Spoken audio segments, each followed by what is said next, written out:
এই করুণ গল্পটি মাত্র 16 মাস বয়সী জাইলিনের, যে তার মায়ের পৈশাচিকতার শিকার হয়ে অকালে দুনিয়া ছাড়তে বাধ্য হয়েছে।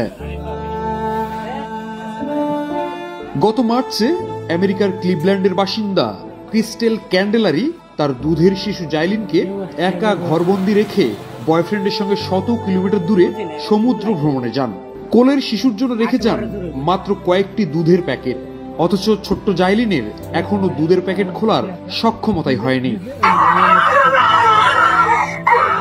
ঘরবন্দি জাইলিন মায়ের জন্য অনবরত কেঁদেছে, ক্ষুধা তৃষ্ণায় ছটফট করেছে। তার বাঁচার আর্তনাদ, চিৎকার, কান্না ক্লিভল্যান্ডের জনপদ প্রকম্পিত করেছে, কিন্তু কেউই বাঁচাতে আসেনি অসহায় জাইলিনকে।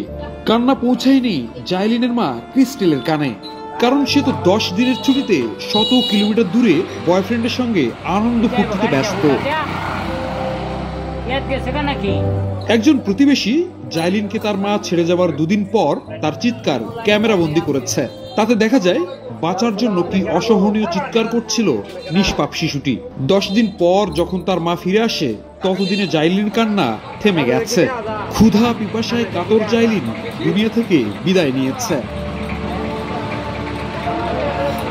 আমেরিকার ফরেনসিক বিশেষজ্ঞ এলিজাবেথ মুনি জাইলিনের মর্মান্তিক শেষ কয়েকদিনের বর্ণনা করেছেন এভাবে, যে দুঃখ যন্ত্রণা জাইলিন সহ্য করেছে তা কয়েক ঘন্টার নয়, 1 সপ্তাহের বেশি স্থায়ী হয়েছিল।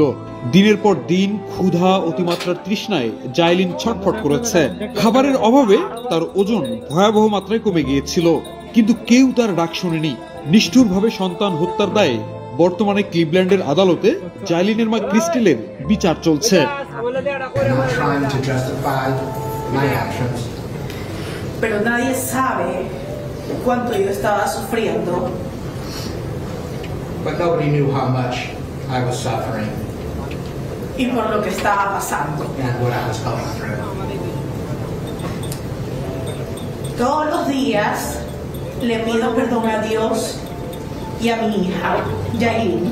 Every day I ask forgiveness from God and from my daughter, Jaylin.